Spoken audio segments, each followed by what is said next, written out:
इसी प्रकार से अब इस चैप्टर का अगला सवाल जिसे हम इस वीडियो में सॉल्व करेंगे वह है क्वेश्चन नंबर 22। क्वेश्चन नंबर 22 में सवाल इस प्रकार से लिखा हुआ है। इसमें लिखा है कि एक उदग्र खंभे के ऊपर का भाग सफ़ेद एवं निचला भाग काला है। ज़मीन पर 10 मीटर की दूरी पर स्थित एक बिंदु पर दोनों भाग 30 डिग्री का बराबर कोण बनाते हैं, तो सफ़ेद भाग की लंबाई निकालें। अर्थात इस प्रश्न में बताया जा रहा है कि कोई उदग्र खंभा है जिसके दो भाग हैं, एक सफ़ेद भाग और काला भाग। इसे हम ड्रॉ कर लेंगे। पहले मान लेते हैं कि ये एक खंभा है, इसे हम ए और बी कह देंगे, ठीक। और इसके दो भाग हैं, ठीक ना। यहाँ से यहाँ तक मान लेते हैं ये काला भाग है और यहाँ से लेकर के यहाँ तक सफ़ेद भाग है। फिर इस खंभे से 10 मीटर की दूरी पर मान लेते हैं ये है 10 मीटर की दूरी यहाँ से इस बिंदु पर, ठीक ना। ये बिंदु क्या है मान लेते हैं, सी मान लेते हैं, ठीक। तो ये खंभे से 10 मीटर की दूरी पर कोई बिंदु है सी, जिस पर काले भाग द्वारा 30 डिग्री का कोण बनाया जाता है, ठीक ना। तो इस प्रकार से इसे हम मिला देंगे, ठीक। और ये हो जाएगा कितने का 30 डिग्री का कोण, कितना 30 डिग्री का कोण, ठीक। इसी प्रकार से सफ़ेद भाग द्वारा भी इस बिंदु पर 30 डिग्री का ही कोण बनता है, ठीक ना। यानी इस भाग द्वारा भी इस बिंदु पर 30 डिग्री का कोण बनता है। तो इसका ये इस प्रकार से और इसका ये वाला भाग इस प्रकार से हम मिला देंगे, ठीक। तो यहाँ पर इस भाग द्वारा जो कोण बन रहा है इस तरीके से, पहले काले भाग द्वारा जो कोण बना इस प्रकार से 30 डिग्री का है, फिर इस सफ़ेद भाग द्वारा इस प्रकार से जो कोण बन रहा है ये भी कितना है 30 डिग्री का है, ठीक ना। यानी दोनों भाग बराबर कोण बनाते हैं इस सी बिंदु पर। और यहाँ खंभे से इस बिंदु की जो दूरी है वो कितनी है 10 मीटर है, इस तरीके से। तो हमें यहाँ पर क्या बताना है कि ये सफ़ेद भाग की जो लंबाई है यहाँ से ले करके यहाँ तक की जो लंबाई है वो कितनी है वो हमें यहाँ निकालनी है, ठीक ना। तो इस बिंदु को मान लेते हैं हम क्या चीज़ वो मान लेते हैं, और यहाँ से इस भाग की जो लंबाई है उसे हम क्या मान लें, लंबाई है तो एल मान लेते हैं, या आप एच भी मान सकते हैं, ठीक। तो मान लेते हैं सफ़ेद भाग की जो लंबाई है एल है, ठीक। लिखेंगे माना, इससे लिखेंगे, ठीक। माना सफ़ेद भाग की लंबाई, सफ़ेद भाग की लंबाई कितनी एल मान लेते हैं, ठीक। एल यहाँ पर ये कितना है, ये है एल, इस तरीके से एल है, ठीक। तो ये जो 10 मीटर जो दिया गया है डेटा, ये दोनों यहाँ दो त्रिभुज बन रहे हैं, है ना। हालांकि ये 3 त्रिभुज बन रहे हैं। एक पहला त्रिभुज है ओ बी सी, दूसरा त्रिभुज है ए बी सी, और तीसरा त्रिभुज बताइए कौन सा है। तीसरा त्रिभुज यहाँ पर ए ओ सी हो जाएगा। तो हम दो त्रिभुज को फॉलो करेंगे और उन दो त्रिभुजों को फॉलो करेंगे जो समकोण होगा, ठीक ना। समकोण त्रिभुज को ही फॉलो करना है, क्योंकि त्रिकोणमिति का जो कॉन्सेप्ट है समकोण त्रिभुज के लिए लागू होता है, ठीक ना। तो यहाँ पर पहला जो त्रिभुज है ए बी ओ, इसमें ये समकोण है, ठीक, इसलिए इसको भी फॉलो करेंगे। दूसरा है ए बी सी, ठीक, इसमें भी यही समकोण है, ठीक, और इसीलिए ए बी सी दूसरा त्रिभुज को फॉलो करेंगे। और तीसरा त्रिभुज जो है ए ओ सी, इसे फॉलो नहीं करेंगे क्योंकि इसमें कोई समकोण नहीं है ना। इसलिए ये समकोण त्रिभुज न होने के कारण हम इसे हम फॉलो नहीं करेंगे, ठीक। तो पहला त्रिभुज हो जाएगा A B C, sorry A B C नहीं ओ बी सी, और दूसरा ए बी सी, ठीक। तो ये हो गया आधार दोनों त्रिभुजों के लिए, और ये सीधा जो हो जाएगा लंब हो जाएगा, ठीक ना। तो पहले इस त्रिभुज को फॉलो करते हैं, किसको, ओ बी सी को, ठीक। लिखेंगे त्रिभुज कौन सा ओ बी सी में, त्रिभुज ओ बी सी में tan का रिलेशन लगाना पड़ेगा ना, हाँ। तो लिखेंगे tan 30 डिग्री बराबर ओ बी है, और बट्टे में है बी सी, ठीक। तो यहाँ पर tan 30 डिग्री का वैल्यू कितना होगा, tan 30 डिग्री का वैल्यू 1/√3, और ओ बी का वैल्यू यहाँ कितना है नहीं मालूम है ना, ओ बी रहने देते हैं। तो ओ बी बट्टे में बी सी, यहाँ बी सी है 10 मीटर, तो 10 मीटर रख देंगे, ठीक। अब क्या करेंगे, इधर भी भिन्न है 1/√3 और इधर भी भिन्न है ओ बी बट्टे 10 मीटर, क्रॉस मल्टीप्लाई कर सकते हैं इस तरीके से। तो इधर क्या करेंगे, इसे नहीं करेंगे, ठीक ना, सिर्फ ओ बी बराबर कर देंगे। तो 10 मीटर बट्टे में √3 को रहने देंगे, और दूसरी तरफ क्या हो जाएगा ओ बी, ठीक। तो यहाँ पर ओ बी का वैल्यू फाइंड हो जाता है इस तरीके से। अब क्या करना होगा, दूसरे त्रिभुज को भी फॉलो करना पड़ेगा, है ना। तो दूसरे त्रिभुज को फॉलो करेंगे जो है ए बी सी, ठीक।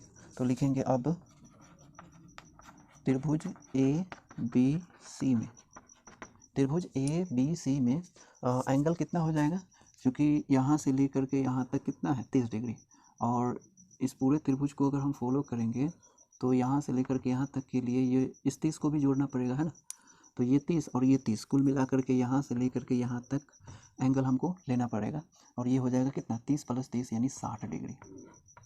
ठीक, तो यहाँ पर tan 60 डिग्री को यूज़ करेंगे, लिखेंगे tan 60 डिग्री बराबर में AB लंब है और BC आधार। ठीक, ये कितना है √3 ना, हाँ √3 बराबर AB जो है 2, हाँ AB अभी रहने देते हैं, तो AB और बट्टे BC। ठीक, अब क्या कर सकते हैं, क्रॉस मल्टीप्लाई कर सकते हैं, यानी BC यहाँ पर है ना 10 मीटर है, तो 10 मीटर रहने देंगे। ठीक, अब इसे क्रॉस मल्टीप्लाई करके एक तरफ कितना हो जाएगा AB, लिखेंगे यहाँ पर लिख देंगे, या एक तरफ AB हो जाएगा और दूसरी तरफ 10 × √3 यानी 10 √3 मीटर। अब यहाँ AB को अगर हम देखें तो AB 2 सेक्शन में बटा हुआ है, एक यहाँ से यहाँ तक यानी B से O और O से A, ये 2 भाग है, काला भाग और सफ़ेद भाग। तो AB के बदले में हम लिख सकते हैं BO प्लस में ये क्या चीज़ AO, हाँ ठीक है, लिख देते हैं, या BO या OB कह सकते हैं, OB प्लस OA ऐसे कह सकते हैं ना, हाँ बराबर में ये है 10 √3 मीटर। इस तरीके से OB यहाँ पर प्राप्त हुआ है कितना 10 मीटर बटे √3, तो OB के जगह पर ये 10 मीटर बटे √3 रख देंगे, लिखेंगे या 10 मीटर बटे में √3 और प्लस में है क्या चीज़ OA, और OA जो कितना है L है, तो लिखेंगे L बराबर में है 10 √3 मीटर। इस तरीके से अब क्या कर सकते हैं कि ये जो संख्या है और ये भी संख्या की तरफ ले जाएंगे, तो एक तरफ ये L रह जाएगा और ये है 10 √3 मीटर, और ये उधर गया तो प्लस में हो जाएगा, सॉरी माइनस में हो जाएगा बटे √3 मीटर। इस तरीके से यहाँ पर क्या कॉमन हो सकता है, दोनों टर्म में 10 मीटर कॉमन हो सकता है। ठीक, तो ये L एक तरफ और 10 × √3 प्लस 1 माइनस है, प्लस नहीं 1/√3 और ब्रैकेट बाहर मीटर। इन दोनों को सॉल्व करेंगे इसका लघुत्तम लेकर के, तो 10 × √3 यानी 3 माइनस 1 बट्टे में कितना 10 नहीं बट्टे में हो गया √3। ठीक, अब यहाँ पर स्पेस नहीं है, यहाँ लिख लेते हैं। तो एक तरफ क्या है L है, L बराबर में 10 गुने ये जो दिख रहा है 3 माइनस 1 तो हो जाएगा 2 और बट्टे में √3 यानी 20 √3 मीटर, √3 नहीं 20 बट्टे 3 √3 मीटर। इस तरीके से हो जाएगा। तो यहाँ पर 20 बट्टे √3 मीटर है, तो ये एक अपरिमेय संख्या है, यानी हर यहाँ पर अपरिमेय है ना। अब इसीलिए इसे परिमेयकरण करने के लिए ऊपर और नीचे √3 से गुना करना पड़ेगा, तो √3 बट्टे √3 इस तरीके से, तो ये हो जाएगा 20 √3 बट्टे 3 इस तरीके से, या L बराबर यहाँ पर √3 का वैल्यू रखना पड़ेगा, है ना, नहीं तो दशमलव में तो इसे डिवाइड करेंगे 20 को 3 से तो दशमलव में आना ही है, दशमलव और गुने में √3 नहीं रह सकता, इसीलिए √3 का वैल्यू यहाँ पर रखना पड़ेगा। तो 20 × 1.732 और बट्टे में 3। अब इसे गुना किया जाए तो यहाँ दशमलव, यहाँ 0 भी है, तो 0 वाले टर्म से अगर गुना करेंगे तो कितना होगा, पहले 2 से गुना कर लेते हैं फिर 10 से गुना कर लेंगे, यानी ऐसे लिख सकते हैं इसे 2 × 10 × 1.732 और बट्टे में 3 इस तरीके से, या L बराबर पहले 2 से गुना किया जाए, 10 को रहने देते हैं 2 से गुना करते हैं तो कितना हो गया 4 है ना, 4 2 दूना 4 2 तिया 6 7 दूना 14 का 4 और दशमलव 2 एकम 2 और 1 3 हो जाएगा ना 3। अब इस 10 से गुना करेंगे बट्टे में 3 मीटर में आएगा आंसर, ठीक ना।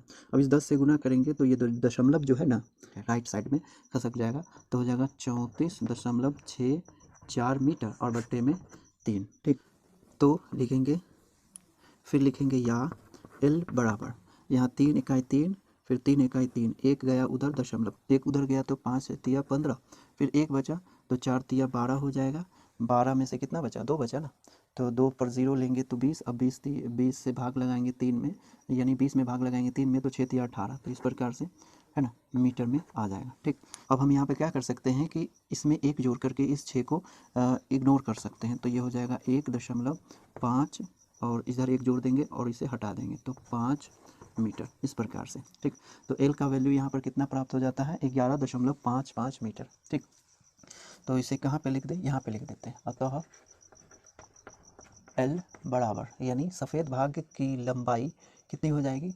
11.55 मीटर। ठीक, तो ये रहा आंसर, सफ़ेद भाग की लंबाई कितनी हो जाएगी 11.55 मीटर। ठीक, तो आप इतना नोट करें।